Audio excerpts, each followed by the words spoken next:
আসসালামু আলাইকুম, কেমন আছেন সবাই? আসলে ব্যস্ততার কারণে দীর্ঘ সময় আমার চ্যানেলে কোনো ভিডিও আপলোড করা হয়নি, সেজন্য আমি আন্তরিকভাবে দুঃখিত। আজকে আমি আপনাদের সাথে খুবই গুরুত্বপূর্ণ কিছু টপিক নিয়ে আলোচনা করব। বিশেষ করে যারা নতুন ড্রাইভিং শিখেছেন বা শিখছেন বা রাস্তায় গাড়ি চালাচ্ছেন, মূলত তাদের জন্য ভিডিওটি খুব বেশি গুরুত্বপূর্ণ।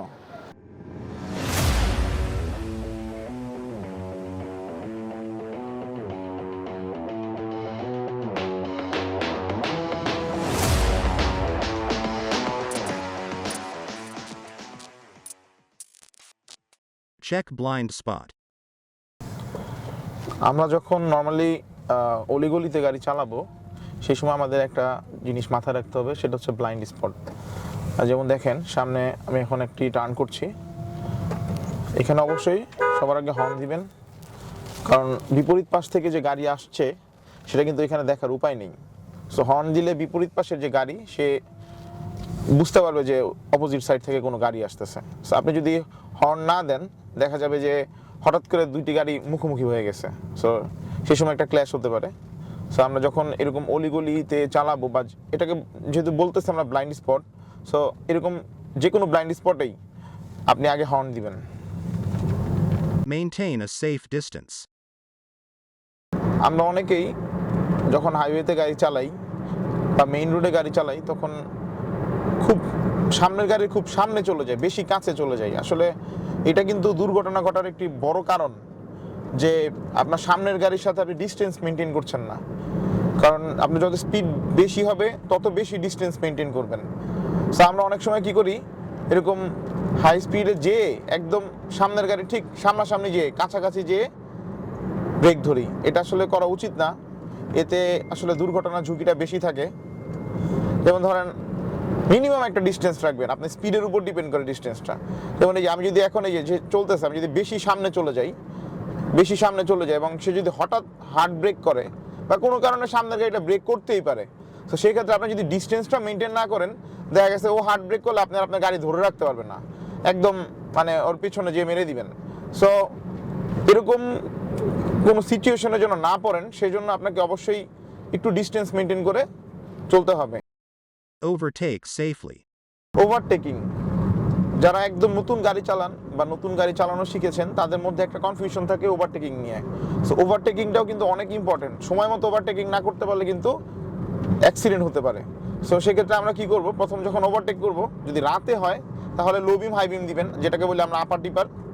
এবং ওভারটেক করার সময় অবশ্যই হর্ন ইউজ করবেন সতর্ক করার জন্য।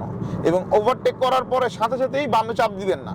ওভারটেক করার পর মিনিমাম একটি দূরত্বে যেয়ে তারপর আপনি আবার লেন চেঞ্জ করে বামে আসবেন বা ডানে আসবেন, যেখানেই যান। সো একদম ক্লোজ যে তার সামনে যেয়ে আবার বামে চাপ দিবেন না, সেক্ষেত্রে একটা অ্যাক্সিডেন্টের কারণ হতে পারে। যেমন আমি এখন এই ট্রাকটিকে ওভারটেক করব, আমি ওভারটেক করার নিয়মটি আমি আপনাদের দেখাচ্ছি।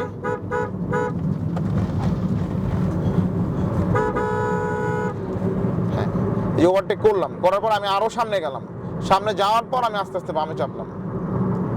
এই এবং ওভারটেক করার সময় কখনো কনফিডেন্স লেভেলটা যেন কমে না যায়, চেষ্টা করবেন সবসময় একদম স্মুথলি যাওয়ার। যদি কনফিউজ থাকেন যাইতে পারবো কি পারবো না, সেক্ষেত্রে কিন্তু আপনি অ্যাক্সিডেন্টের সম্মুখীন হতে পারেন। কারণ কনফিডেন্স লেভেলটা ওভারটেকিংয়ের সময় খুবই ইম্পর্টেন্ট। আশা করি এই টেকনিকটা যদি ফলো করেন বা এই নিয়মটা যদি আপনারা ফলো করেন, তাহলে ওভারটেকিং নিয়ে আপনাদের কনফিউশনও থাকবে না এবং খুব রাইট ওয়েতে ওভারটেক করতে পারবেন। আশা করি দুর্ঘটনার ঝুঁকিটাও কমে আসবে। Safe turning in highway. আমরা যখন হাইওয়েতে বা কোনো মেইন রোডে গাড়ি চালাই, অনেক সময় দেখবেন বিভিন্ন বাঁক থাকে, হ্যাঁ, টার্ন থাকে। সো এইরকম টার্নগুলোতে আমরা সহজে ওভারটেক করব না, এটা খুবই রিস্কি। কারণ টার্নিংয়ের সময় কিন্তু অনেক সময় বিপরীত পাশ থেকে গাড়ি চলে আসতে পারে। সো দেখা গেছে যখন আপনি আপনার লেন চেঞ্জ করে ওভারটেক করতে যাবেন এবং ঠিক বিপরীত পাশ থেকেও একটি গাড়ি চলে আসছে, ঠিক ওই মুহূর্তে কিন্তু একটি ক্ল্যাশ হতে পারে। সো এরকম সিচুয়েশন অ্যাভয়েড করতে চাইলে আপনারা অবশ্যই আপনার টার্নিংয়ের সময় আপনার লেনে থাকবেন। আপনার বাম সাইডের লেন থেকে ডান সাইডে যাবেন না, বা ডান সাইডের লেন থেকে বাম সাইডে আসবেন না। এবং আপনি ওভারটেক করবেন, কেন করবেন না? যখন টার্নিং শেষ হবে, রাস্তাটি সোজা হবে, তখন আপনি ওভারটেক করতে পারবেন। কিন্তু টার্নিংয়ের সময় আমি রিকোয়েস্ট করবো, কেউই ওভারটেক করার চেষ্টা করবেন না। এটার কারণে হয়তো অনেক বড় একটি অ্যাক্সিডেন্টের কারণ হতে পারে। Check side mirrors while driving. Mirror, আমরা যখন হাইওয়েতে গাড়ি চালাবো বা মেন রোডে গাড়ি চালাবো তখন আমাদের আরও একটি বিষয় খেয়াল রাখতে হবে বা নজর রাখতে হবে, সেটি হচ্ছে mirror, right side mirror, left side mirror. তো আমরা অনেকেই এই কাজটি ভুল করি যে মিরর ফলো করি না, বাট নর্মালি আমাদের যেটা নিয়ম, বাংলাদেশি নিয়ম যদি আপনি বলতে চান, বাংলাদেশের নিয়ম হচ্ছে 1 মিনিটে মিনিমাম 6 থেকে 7 বার মিররে ফলো করা। তো আমরা এমন অনেকেই আছি যে একবারও ফলো করি না, মানে মিরর বলতে যে কিছু একটা আছে ডানে বায়ে দেখার জন্য, ওইটার কোনো খেয়ালই থাকে না, শুধু চালাই। যেমন আমি যখন মানুষকে ড্রাইভিং শেখাই তখন সবার মধ্যে এই কমন একটা ভুল থাকে যে মিরর ফলো করে না, বাট অ্যাকচুয়ালি মিররটা কিন্তু খুবই ইম্পর্টেন্ট, কারণ আপনার কিন্তু পেছনে ঘাড় ঘুরিয়ে দেখার কোনো সুযোগ নেই। তো আপনাকে কিন্তু ডানে বামে গাড়ি আছে কি নাই বা কেউ আপনাকে ওভারটেক করছে কিনা সেই বিষয়গুলো কিন্তু আপনি মিররের মাধ্যমেই দেখবেন। এবং যখন আমরা লেন চেঞ্জ করব, এইখান থেকে ডানে যাব, বাম থেকে ডানে যাব বা ডান থেকে বামে যাব, চেঞ্জ করার সময় অবশ্যই যতবারই লেন চেঞ্জ করবেন ততবার একবার হলো মিররের দিকে তাকাবেন, তাহলে জিনিসটা সেফ। কারণ আপনার একটা গাড়ি আপনাকে ওভারটেক করছে, ঠিক ওই টাইমে আপনি হুট করে কোনো কথাবার্তা নেই, আপনি ডানে মোচড় দিয়ে দিলেন বা বামে মোচড় দিয়ে দিলেন, এটা কিন্তু খুবই রিস্ক এবং এটা কিন্তু অ্যাক্সিডেন্ট হওয়ার একটা অন্যতম কারণ, মিরর না দেখা। তা আমি সবাইকে রিকোয়েস্ট করব যে যখন হাইওয়েতে গাড়ি চালাবেন, কারণ হাইওয়েতে না শুধু রাস্তায় যে কোনো জায়গায় যখন গাড়ি চালাবেন অবশ্যই ঘন ঘন মিররে ফলো করবেন, ডান সাইডের মিরর, বাম পাশের মিরর এবং যেই সামনের যে রেয়ার মিররটা আছে এটাও ফলো করবেন। এটা এত বেশি ফলো না করলেও চলবে, বাট মেইন ইম্পর্টেন্ট হচ্ছে ডান সাইড আর বাম সাইডের মিররটা। Indicators. ইন্ডিকেটরস, আমরা অনেকেই যখন গাড়ি চালাই লেন চেঞ্জ করি ডান থেকে বামে বা বাম থেকে ডানে, সো আমরা আরেকটা জিনিস ভুল করি, সেটি হচ্ছে ইন্ডিকেটর ইউজ করি না। বাট অ্যাকচুয়ালি নিয়ম হচ্ছে যখন আপনি লেন চেঞ্জ করবেন তখন পিছনের গাড়ি যেন বুঝতে পারে যে আপনি ডানে যাচ্ছেন বা বামে যাচ্ছেন, সেক্ষেত্রে আপনাকে অবশ্যই ইন্ডিকেটর ইউজ করতে হবে।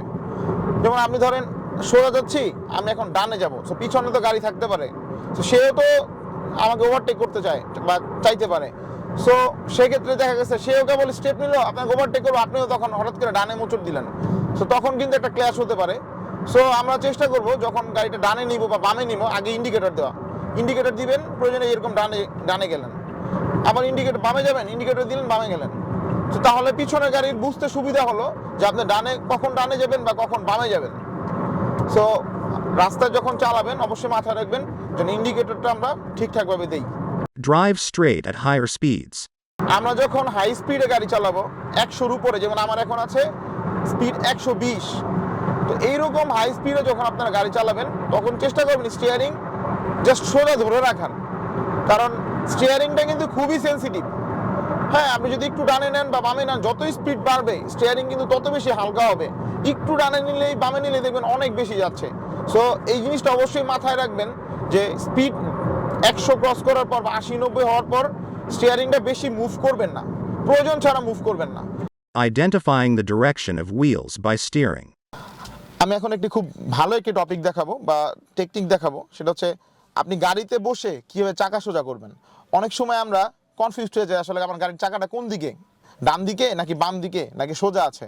সো অনেকে কি করি আমরা, দেখা গেছে যে মাথা বের করে দেখি যে গাড়ির চাকা কোন দিকে আছে, হ্যাঁ, তো বা গাড়ি থেকে নেমে দেখি। সো এরকম কোনো কিছুই আপনার করার দরকার নেই, আপনি জাস্ট আমি যে টেকনিকটা দেখাবো এটা ফলো করলে গাড়িতে বসে আপনি গাড়ির চাকাটা ইজিলি সোজা করতে পারেন। যেমন যে কোনো এক সাইডে প্রথমে আপনি যে কোনো এক সাইডে হয় ডানে নাহলে বামে ফুল কাটবেন, স্টিয়ারিংটা একদম ফুল কাটবেন, এই যে ফুল কেটে ফেলছে আর যায় না কিন্তু। হ্যাঁ, দেখেন এখন চাকাটা ডান দিকে কাটা বা ডান দিকে, আমি যেহেতু ডান দিকে কাটছি এখন চাকাটা ফুল ডানে কাটা আছে, ডানে দেখেন একটু দেখাই চল।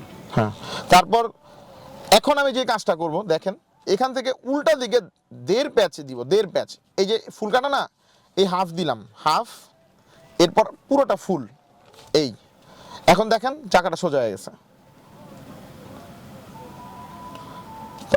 আশা করি আমার এই টেকনিকটা আপনাদের খুবই কাজে লাগবে। আশা করি আমার ভিডিওটি আপনাদের ভালো লেগেছে।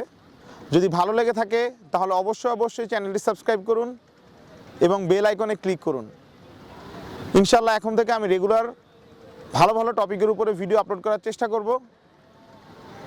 সেরা ড্রাইভিং স্কুলের সাথে থাকার জন্য আপনাদের অসংখ্য ধন্যবাদ। আসসালামু আলাইকুম।